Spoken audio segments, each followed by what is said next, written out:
मैं एक दुकान में पानी पूरी के लिए पूरी लाने के लिए गया था। दुकान में कोई नहीं था, तो मैंने आवाज लगाई। तभी एक खूबसूरत आंटी बाहर आई और मेरे सामने आकर बैठ गई। उसने बैठते हुए साड़ी को थोड़ा ऊपर खींच लिया। जैसे ही उसने साड़ी खींची, मुझे उसके अंदर की गुलाबी फांकें दिखीं। उसने जानबूझकर ऐसा किया था।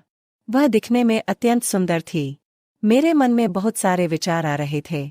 वह मुस्कुराई और मुझे पूरी का बैग सौंप दिया। लेकिन मैं घर आने के बाद भी उसका सुंदर रूप नहीं भूल पाया। हेलो दोस्तों, मेरा नाम दीपेश है। मैं एक कंपनी में काम करता था। मेरी पहली शिफ्ट थी, जिसका मतलब था कि मुझे सुबह 8 बजे ऑफिस जाना पड़ता था और शाम 5 बजे मैं घर लौट रहा था। इसलिए जब मैं घर आया तो मेरे पास शाम को काफी खाली समय था। मैं अपना खुद का व्यवसाय शुरू करना चाहता था। मैंने अपने दोस्तों से इस बारे में बात की। उन्होंने मुझे अलग अलग व्यवसाय शुरू करने की सलाह दी। कुछ दोस्तों ने बिरयानी का बिजनेस शुरू करने का सुझाव दिया। अलग अलग मित्रों ने मुझे अलग अलग सुझाव दिए। लेकिन उनमें से एक दोस्त मुझसे मिला। उन्होंने कहा कि क्या तुम सच में कुछ करना चाहते हो? तो इतना भ्रमित मत होना, क्योंकि इनमें से कुछ भी काम को शुरू करने के लिए तुम्हें बहुत सारे पैसों की जरूरत पड़ेगी और तुम्हें शहर में एक अच्छी जगह भी लेनी होगी। बल्कि तुम्हें ये सब छोड़ के पानीपुरी का बिजनेस करना चाहिए। पानीपुरी का बिजनेस आप कहीं भी शुरू कर सकते हैं। उसने मुझसे कहा कि तुम्हें इस व्यवसाय के लिए दुकान की जरूरत नहीं पड़ेगी। इस बिजनेस से आपको बहुत सारा पैसा मिलेगा। उसने कहा कि उनके बगल में एक आदमी था जो दिल्ली से आया था, जो इस बिजनेस से अच्छी खासी कमाई कर लेता है। पहले उसके पास एक गाड़ी थी, अब उसके पास 6 गाड़ियां हैं। उसने एक आलीशान घर भी खरीदा है। दोस्त ने मुझसे कहा कि पानीपुरी के बिजनेस में अच्छा पैसा है और इसलिए मैंने मन में फैसला किया कि अब पानीपुरी का व्यवसाय शुरू करना है। मैं पानीपुरी के लिए गाड़ी ढूंढ रहा था। तभी मेरे एक दोस्त ने बताया कि उसके दोस्त की गाड़ी है जो खाली पड़ी है। उन्होंने मुझे वह गाड़ी किराए पर लेने की सलाह दी। उनकी मदद से मैंने वह कार किराए पर ले ली। अब मुझे बस इस गाड़ी के लिए जगह ढूंढनी थी। मेरे दोस्त की दुकान बाजार में थी। मैंने उस दुकान के बाहर पानीपुरी का ठेला लगाने का सोचा। पानीपुरी का पानी बनाना सीखने के लिए मेरी मुलाकात एक पानीपुरी वाले से हुई। मैंने उससे कहा कि अगर मैं उसे 10,000 रुपये दूंगा तो वह मुझे पानीपुरी बनाने की पूरी प्रक्रिया सिखा देगा। मैंने उनसे पानीपुरी पकाने की सारी विधि सीखी। लेकिन उन्होंने मुझसे पूरियां तैयार करने को कहा। लेकिन ऐसा करना बहुत मुश्किल लग रहा था। मैं उन्हें नहीं बना सका, क्योंकि मेरे घर पर भट्टी नहीं थी। इसलिए मैंने बाहर से पुरिया खरीदने का फैसला किया। मुझे पता चल गया कि पुरिया कहाँ से मिलेंगे। मुझे 2-3 जगह पुरिया मिली। मैं वहां गया और पुरी का दाम पूछा। मुझे एक दुकान में पूरे बाजार से 20 रुपए से सस्ती पुरिया मिली। इसलिए मैं हर दिन उसी दुकान से पूरी खरीदने लगा। जहां मैं पूरियां लेने गया था, वहां एक पानीपुरी वाले ने अपनी गाड़ी सड़क के किनारे खड़ी कर रखी थी।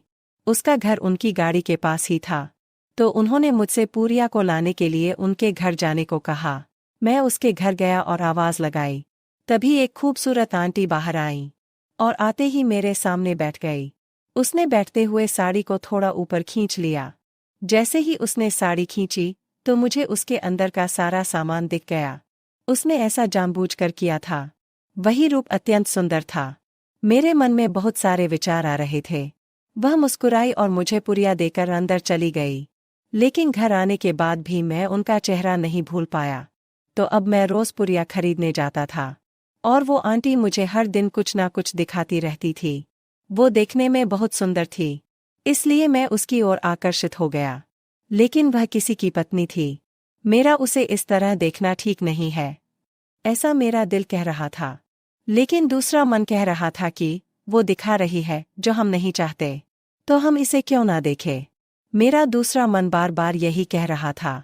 धीरे धीरे वह पानीपुरी वाला और मैं एक दूसरे को जानने लगे। तो अब मैं उसे अपने घर भी बुलाने लगा। अगर हमारे घर पर कोई भी कार्यक्रम हो तो मैं दोनों पति पत्नी को बुला रहा था। इसलिए उनका और मेरा रिश्ता अच्छा बन गया था।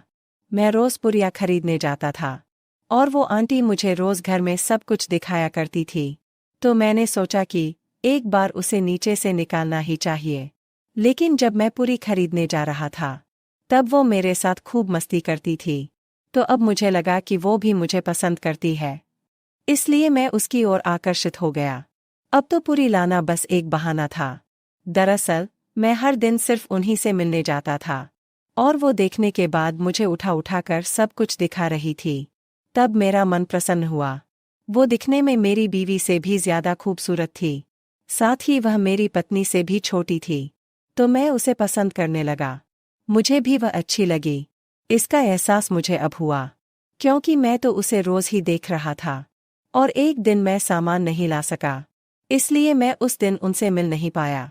क्योंकि मैं हर दिन उससे मिलने जाना चाहता था, और मैं रोज पूरी लेने के बहाने उसके घर जाता रहता था, उससे मिल रहा था। मेरे जाने के बाद वो मुस्कुराकर मेरा स्वागत कर रही थी, तो अब मैं रोज उसके घर आता जाता रहता था। एक बार मैं उनके घर पूरी लेने गया। उसने मुझे काफी कुछ दिखाया, लेकिन मैं उसे बार बार देख रहा था। वह भी इसे महसूस कर रही थी। काफी देर बाद उसने मुझसे पूछा, तुम हर वक्त मेरी तरफ क्यों देखते रहते हो? फिर मैंने कहा कि तुम ही तो हो जो मुझे अपनी तरफ देखने पर मजबूर कर देती हो। हर बार जब आप मुझे कुछ दिखाते हैं, तो मैं आपसे नजरें नहीं हटा पाता। फिर उसने कहा, मैं कुछ भी दिखाऊं, आप उस पर ध्यान क्यों देते हैं? फिर मैंने कहा कि अगर कोई मुझे पिक्चर दिखा दे, तो मैं देखे बिना कैसे रह सकता हूँ। जब मैंने उससे यह कहा तो उसने कहा, क्या तुम मुझ पर लाइन मार रहे हो क्या? फिर मैंने हाँ कह दिया। फिर वो बोली कि मुझे पता है कि तुम हर दिन जब भी यहाँ आते हो तो मुझे देखते रहते हो, और मुझे यह पसंद है, इसीलिए मैं तुम्हें यह जानबूझकर दिखाती हूँ। जो बात मेरे मन में थी, वही बात उसके मन में भी थी। उसने कहा कि उसका पति कोई काम का नहीं है। वह खूब गुटखा खाता है और रात को शराब पीता है, इसलिए वह रात में कुछ नहीं करता। वह मुझसे कहने लगी कि तुम मुझे पसंद आने लगे हो, इसलिए मैं तुमसे अपनी इच्छा पूरी करना चाहती हूँ। फिर मैंने कहा कि जब आपके पति घर पर है तो यह कैसे संभव है? फिर उसने कहा कि अगले दिन वो गांव जा रहा है। मैं उसके साथ नहीं जाऊंगी, मैं यहाँ अकेली रुकने वाली हूँ।